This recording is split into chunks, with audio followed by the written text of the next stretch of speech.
Sarah Martinez had always been different from the other kids in her small Texas town. While her classmates spent weekends at shopping malls or beach parties, she preferred the quiet solitude of her grandfather's ranch, where the endless horizon stretched like a canvas waiting to be painted. Her friends often teased her about being a loner, but Sarah didn't mind. She found peace in the wide-open spaces where the only sounds were the whisper of wind through tall grass and the distant call of hawks circling overhead.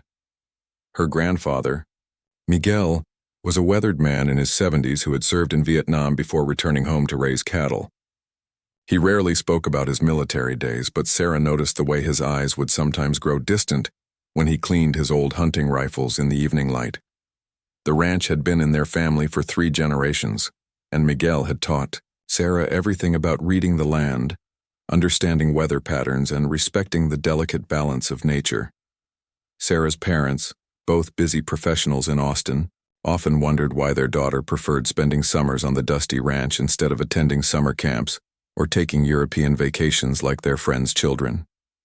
Her mother, Elena, worked as a corporate lawyer and couldn't understand Sarah's fascination with what she called that old place. Her father, David, was more supportive but still hoped Sarah would eventually show interest in academics or traditional careers. The ranch itself was modest by Texas standards, covering about 2,000 acres of rolling hills and creek beds.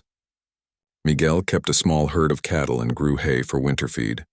The old farmhouse had been built in the 1940s and still bore the marks of decades of hard living.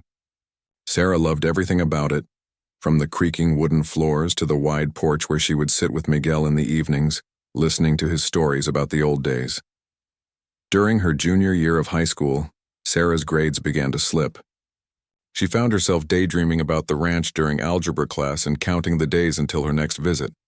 Her guidance counselor called her parents to express concern about her future college prospects. Elena was mortified, and David worried that their daughter was losing direction in life.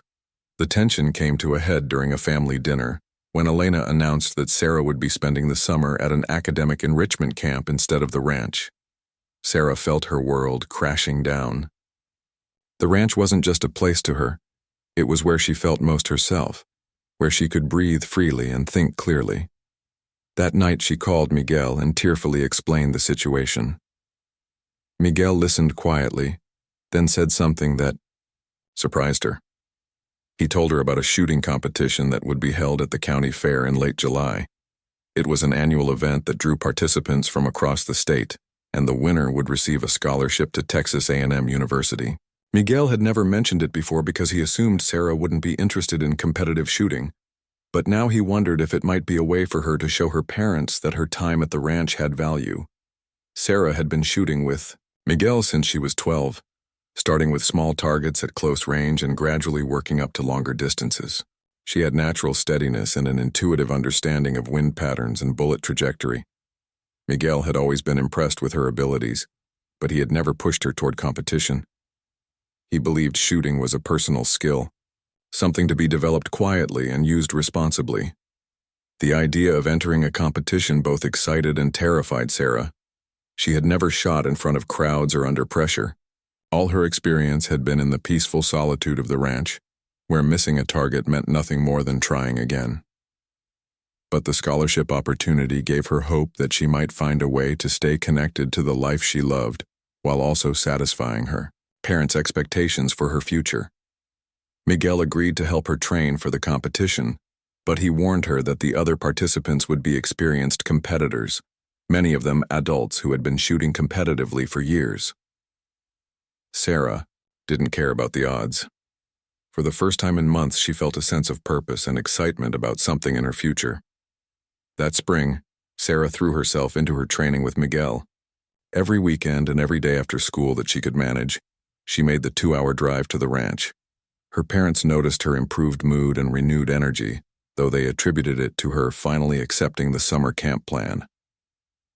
They had no idea that their daughter was preparing for something that would change not just her summer, but the entire direction of her life. The morning Sarah decided to tell her parents about the shooting competition, she could barely eat her breakfast. Her hands shook slightly as she poured orange juice, and she rehearsed her words over and over in her mind. Elena was already dressed, In her sharp business suit, checking emails on her phone while sipping coffee, David sat across from her, reading the financial section of the newspaper. The familiar morning routine suddenly felt heavy with the weight of what Sarah was about to reveal. "Mom, Dad, I need to talk to you about something important," Sarah began, her voice steadier than she felt. Elena looked up from her phone with the expression she usually reserved for client meetings, while David folded his newspaper and gave her his full attention. Sarah explained about the competition, the scholarship, opportunity, and her months of training with Miguel. She tried to emphasize the academic benefits and the potential for college funding, knowing these were the arguments most likely to resonate with her parents. Elena's expression grew increasingly incredulous as Sarah spoke, while David leaned back in his chair with a thoughtful frown. "You want to compete in a shooting contest?" Elena's voice rose with each word. "Sarah, that's not exactly the kind of extracurricular activity that looks good on college applications. What will people think? What will my colleagues say when they hear my daughter is running around with guns instead of preparing for her future?" David held up a hand to calm his wife. "Let's hear her out, Elena. Sarah, tell us more about this scholarship. How much is it worth and what are your realistic chances of winning?" Sarah explained that the scholarship was worth $50,000 over 4 years, and that while she couldn't guarantee victory, Miguel believed she had genuine talent. She also mentioned that several previous winners had gone on to successful careers, including one woman who had become an aerospace engineer after using her shooting skills to earn a degree in physics. Elena remained skeptical, but David seemed intrigued by the scholarship aspect. He asked detailed questions about the competition rules, the judging criteria, and the other participants. Sarah answered as best she could, grateful for Miguel's thorough briefings about the event's history and reputation. The conversation went on for nearly an hour, with Elena expressing concerns about safety, image, and what she called appropriate feminine activities. David focused more on practical matters like costs, travel arrangements, and the competition's legitimacy. Finally, they reached a compromise that surprised everyone, including Sarah herself. David proposed that Sarah could enter the competition, but only if she also agreed to attend the academic camp for the first 2 weeks of summer. If she performed well at the shooting competition and could demonstrate that this path had genuine educational value, they would reconsider their restrictions on her ranch visits. Elena reluctantly agreed, though she made it clear she expected this phase to pass quickly. Sarah felt a mixture of relief and pressure. She had won the right to compete, but now she had to prove that her unconventional interests could lead to a respectable future. The stakes felt higher than ever, and she began to understand that this competition would be about much more than hitting targets. Her training with Miguel intensified over the following weeks. They practiced in different weather conditions, at different times of day, and with various types of ammunition to prepare for any scenario. Miguel shared stories about competitive shooting that he had never mentioned before, including his own brief involvement in military marksmanship competitions during his service years. Sarah learned that precision shooting was as much a mental discipline as a physical skill. Miguel taught her breathing techniques, visualization exercises, and methods for maintaining focus under pressure. He emphasized that the most important shot was always the next one, regardless of what had happened before. The ranch took on new meaning during these training sessions. Every hill, every tree, every change in wind direction became part of Sarah's education.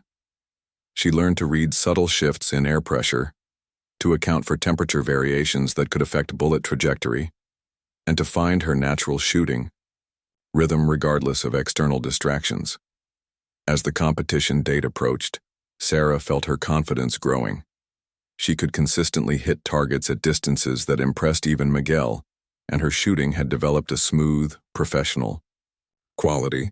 But she also knew that range practice was different from competition shooting, where crowds, time pressure, and the weight of expectation could affect even the most skilled marksman. Elena continued to express doubts about the entire endeavor, often making comments about more suitable activities for young women. But Sarah noticed that her mother had begun paying closer attention to her training progress and had even asked Miguel a few questions about the technical aspects of competitive shooting during a recent family dinner at the ranch. The county fair buzzing with activity when Sarah arrived with Miguel on the morning of the competition. Carnival rides creaked and groaned in the distance, children shrieked with delight from various game booths, and the smell of funnel cake and barbecue filled the warm July air. Sarah had been to this fair many times before, but never as a competitor in an event that could determine her future. The shooting range had been set up in a large field behind the main fairgrounds, away from the crowds and noise. Sarah felt her stomach tighten as she saw the other participants preparing their equipment. Most were middle-aged men with expensive-looking rifles and cases full of specialized gear. Several wore military-style clothing or jackets covered with patches from previous competitions. Sarah felt suddenly aware of her simple jeans and ranch shirt, and the fact that she was carrying Miguel's well-used but basic hunting rifle. Miguel seemed to sense her nervousness. "Remember what we practiced," he said quietly as they walked toward the registration table. "Don't worry about anyone else. Just focus on your breathing and your form. You belong here as much as anyone." The registration process was intimidating. Sarah had to fill out forms, show identification, and undergo a brief safety inspection of her rifle. The competition officials were friendly but professional, and she noticed them glancing at her with curious expressions.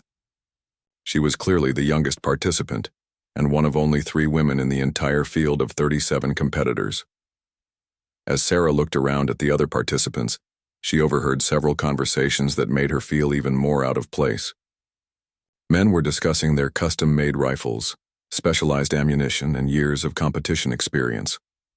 One group was debating the advantages of different scope types, using technical terms that Sarah had never heard before. Another participant was showing off medals from national-level competitions. The competition format was explained during a brief orientation meeting. Participants would shoot at targets placed at increasing distances, starting at 500 meters and working up to the final challenge at 3,500 meters. Points would be awarded based on accuracy, with bonus points for hitting specific target zones. The 3,500-meter shot was considered the ultimate test, and in the competition's 15-year history, only a handful of participants had ever hit the target at that distance. Sarah felt a wave of doubt wash over her. During training with Miguel, she had practiced at distances up to 1,000 meters, but 3,500 meters seemed impossibly far. She looked across the field toward the distant targets and could barely make out the furthest markers with her naked eye. How could anyone expect to hit something so far away? Miguel noticed her expression and pulled her aside. "Listen to me," he said, his voice serious but calm. "I know this seems overwhelming, but you have something most of these men don't have. You have natural instinct, and you're not carrying the weight of expectations or past failures. Trust your training and trust yourself." The first round began with shooting at 500 meters. Sarah watched as the more experienced competitors went first, most of them hitting close to the target center. When her turn came, she tried to block out everything else and focus on Miguel's teachings. She controlled her breathing, found her natural aim point, and squeezed the trigger with the smooth motion she had practiced hundreds of times. Her shot hit just outside the center ring, earning her a respectable score. She wasn't leading, but she was competitive with the middle group of participants. More importantly, she felt her confidence beginning to return. The rifle felt familiar in her hands, and the basic principles were the same regardless of the distance. As the distances increased, Sarah noticed something interesting happening. While her scores remained steady, several of the more experienced competitors began to struggle. The pressure of competition seemed to affect them more than it affected her. Her years of quiet practice on the ranch had taught her to shoot for personal satisfaction rather than external validation, and this mental approach served her well under competitive pressure. By the time they reached 500 meters, Sarah had moved into the top 10 participants. Miguel watched with quiet pride as his student demonstrated the skills and composure he had helped her develop. But he also noticed that several of the other competitors were beginning to pay attention to the young woman who was outperforming their expectations. During the lunch break, one of the more successful competitors approached Sarah with a mixture of respect and curiosity. "I have to ask," he said, extending his hand in introduction. "Where did you learn to shoot like that? You're not like the other competitors here." Sarah shook his hand and explained briefly about her training with Miguel. The man nodded thoughtfully and said, "Well, whatever your grandfather taught you, it's working. You've got natural talent, but more importantly, you've got the right mental approach. Don't let anyone tell you different." The afternoon rounds brought new challenges as the distances stretched beyond anything Sarah had experienced in practice. At 2,000 meters, the targets appeared as tiny dots against the backdrop of distant hills. The wind had picked up, creating invisible currents that could push bullets off course by several feet. Sarah watched as even experienced competitors began missing targets entirely, their shots disappearing into the earth berms surrounding the range. When Sarah's turn came for the 2,000-meter shot, she closed her eyes briefly and tried to feel the wind patterns the way Miguel had taught her. She remembered his lessons about reading the movement of grass and leaves, about sensing subtle changes in air pressure against her skin. Opening her eyes, she made minute adjustments to her aim and took the shot. The target showed a hit, just inside the outer ring. Not a perfect shot, but solid enough to keep her in contention. More importantly, she had managed the distance better than several competitors with far more experience. Miguel squeezed her shoulder and whispered, "That's my girl. You're reading the wind better than men who've been doing this for 20 years. As the competition progressed to 2,500 meters, the field of successful participants began to thin dramatically. Several competitors had already been eliminated for missing targets entirely, and others were falling far behind in points. Sarah found herself in an unexpected position, ranking 4th overall with only the most challenging distances remaining. The realization of her standing hit her suddenly during a brief break between rounds. She was not only competing with seasoned marksmen, but actually outperforming most of them. The girl who had been dismissed by her own mother as going through a phase was proving herself in a field dominated by adults with years of specialized training. Elena and David had arrived during the afternoon rounds, having driven up from Austin to witness the competition they had agreed to with such reluctance. Elena stood apart from the other spectators, clearly uncomfortable with the entire environment. David, however, was watching with growing interest and what looked like genuine pride as he observed his daughter's performance. At 3,000 meters, only 12 competitors remained eligible to attempt the final challenge. Sarah was among them, ranked 3rd overall. The target at this distance was barely visible even with binoculars, appearing as a small speck against the landscape. The competition officials explained that the 3,500-meter shot was purely voluntary, as the distance was considered beyond the practical range for most sporting rifles. Miguel had been unusually quiet as they prepared for the final round. Sarah noticed him studying the wind flags placed at intervals across the range, his weathered face creased with concentration. Finally, he turned to her with an expression she had never seen before, a mixture of excitement and nervous energy. "Sarah," he said, "I need to tell you something I probably should have mentioned earlier. Your rifle, the one you've been using all day, isn't just any hunting rifle. It belonged to my spotter in Vietnam, a man who could hit targets at distances most people thought were impossible. I've been saving it for someone who could use it properly, and I believe that person is you." Sarah looked at the rifle with new eyes. She had always known it was special to Miguel, but she hadn't understood its history or significance. The weight of the weapon suddenly felt different in her hands, carrying not just the potential for accuracy, but the legacy of someone who had relied on precision under the most extreme circumstances. The competitors who remained for the 3,500-meter attempt were the most experienced in the field. Several were former military snipers, others were professional shooting instructors, and one was a previous winner of national-level competitions. Sarah was not only the youngest person to attempt this distance, but also the least experienced in terms of formal training. As the other competitors took their turns, Sarah watched their techniques and listened to their conversations about ammunition selection, atmospheric conditions, and trajectory calculations. Most of them approached the shot with scientific precision, making detailed adjustments based on complex formulas and expensive equipment. When Sarah's turn approached, Several people in the crowd made comments that she couldn't help but overhear. Someone jokingly suggested that they should give her a participation ribbon for making it this far. Another person laughed and said it was nice that the competition was inclusive enough to let a high school girl try the impossible shot. Miguel heard these comments too, and Sarah saw his jaw tighten with controlled anger, but when he spoke to her, his voice was calm and encouraging. "Don't listen to them," he said. "They don't understand what I've seen you do on the ranch. They think this is about equipment and formulas, but you know better. Trust your instincts and make the shot the way you learned in the quiet places where nobody was watching."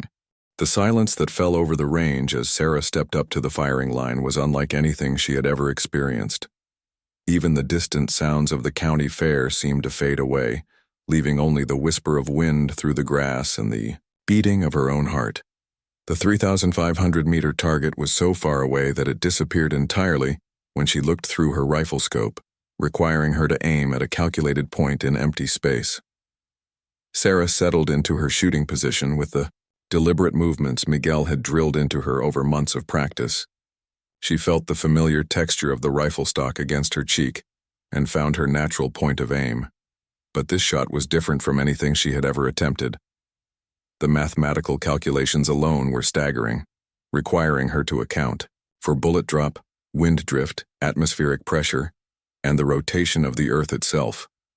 The crowd behind her had grown as word spread about the young woman attempting the legendary distance. Sarah could hear whispered conversations and nervous laughter, but she forced herself to focus on Miguel's voice as he quietly coached her through the final preparations.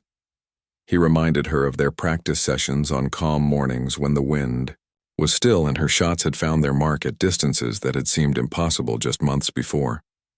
Elena watched from the spectator area with a mixture of anxiety and fascination she didn't fully understand. Part of her still wanted to dismiss this entire endeavor as a dangerous distraction from her daughter's real future, but another part of her was beginning to recognize something in Sarah that she had never seen before: absolute confidence in her own abilities and complete focus on achieving a seemingly impossible goal. David stood beside his wife with his arms crossed, studying his daughter with the analytical mind that had made him successful in business. He could see the technical precision in her movements, the careful attention to environmental factors, and the calm determination that reminded him of his own approach to complex problems. For the first time, he began to understand that what he was witnessing was not a hobby or a phase, but the demonstration of genuine expertise. Miguel knelt beside Sarah and spoke in the quiet voice he used for their most serious training sessions. "Remember what we practiced about reading the land," he said.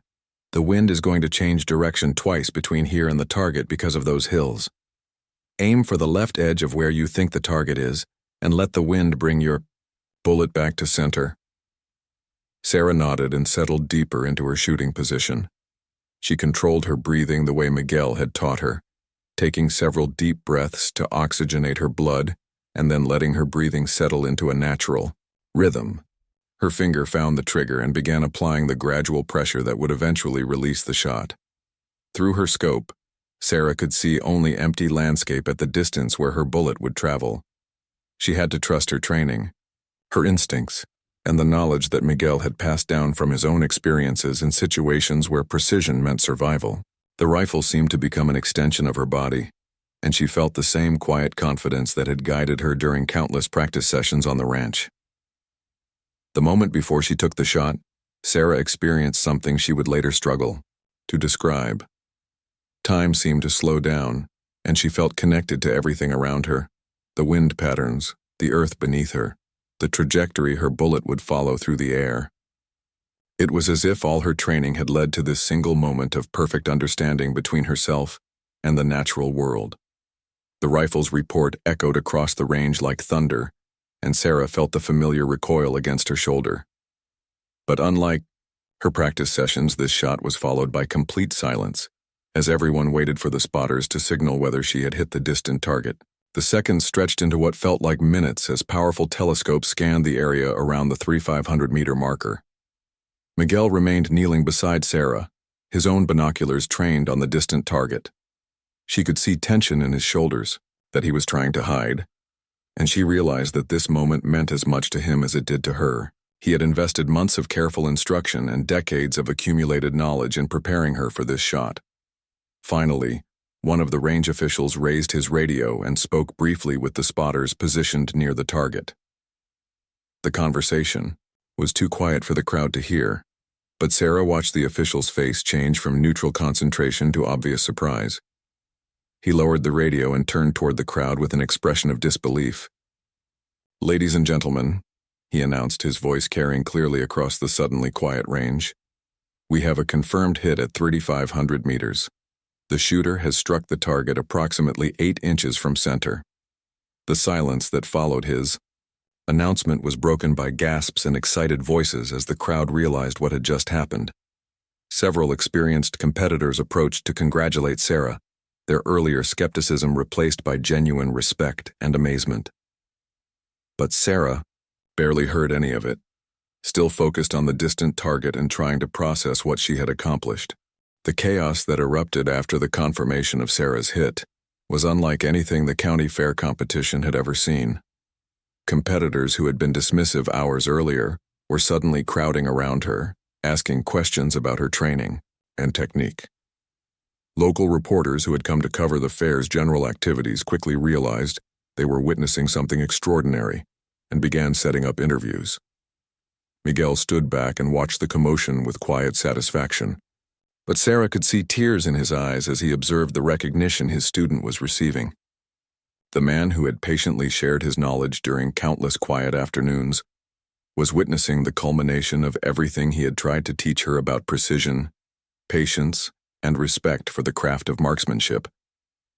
Elena pushed through the crowd with an expression Sarah had never seen before. The woman who had dismissed shooting as an inappropriate activity was now looking at her daughter with something approaching awe. "Sarah," she said, her voice shaky with emotion, "I had no idea. I'm sorry I didn't understand what this meant to you." David was more direct in his amazement.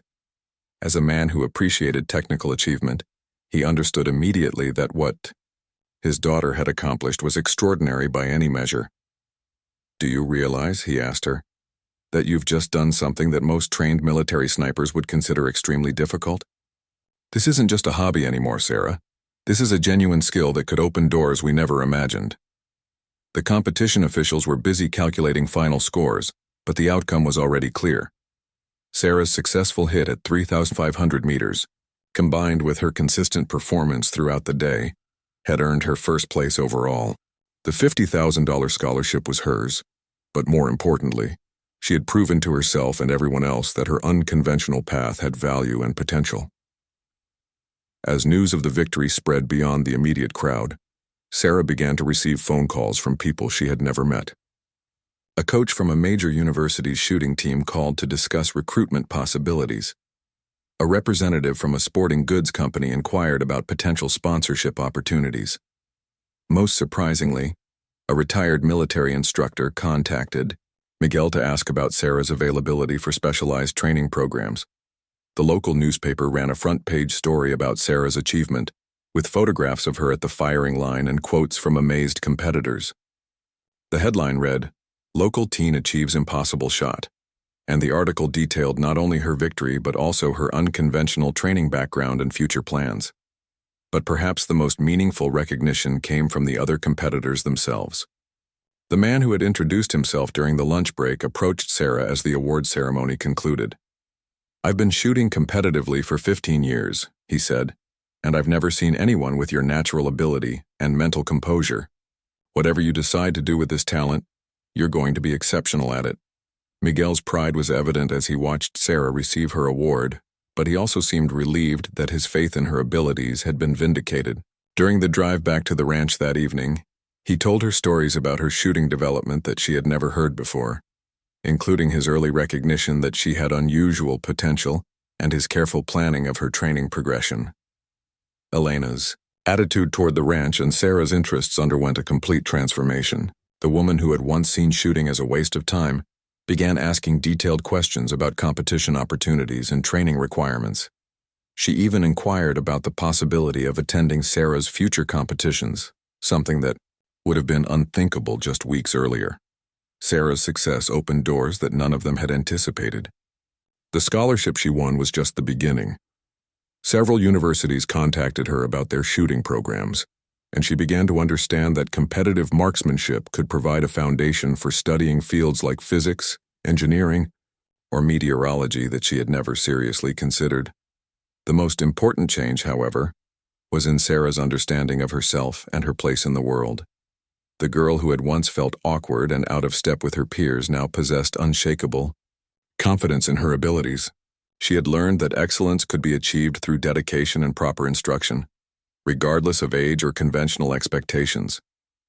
Years later, Sarah would look back on the day of the county fair competition as the moment when her real life began. The shot that had seemed impossible to everyone else became the foundation for a career in aerospace engineering, where her understanding of ballistics and atmospheric conditions proved invaluable. She eventually established a program to introduce young women to competitive shooting, passing on the lessons Miguel had taught her about patience, precision, and believing in yourself when others doubt your abilities. Miguel continued to mentor young shooters at the ranch until he was well into his 80s, always telling them about his student who had made the impossible shot when she was just 17 years old. The rifle she had used that day was retired to a place of honor above the ranch house fireplace, but its legacy lived on in the confidence and determination Sarah carried with her into every challenge she faced.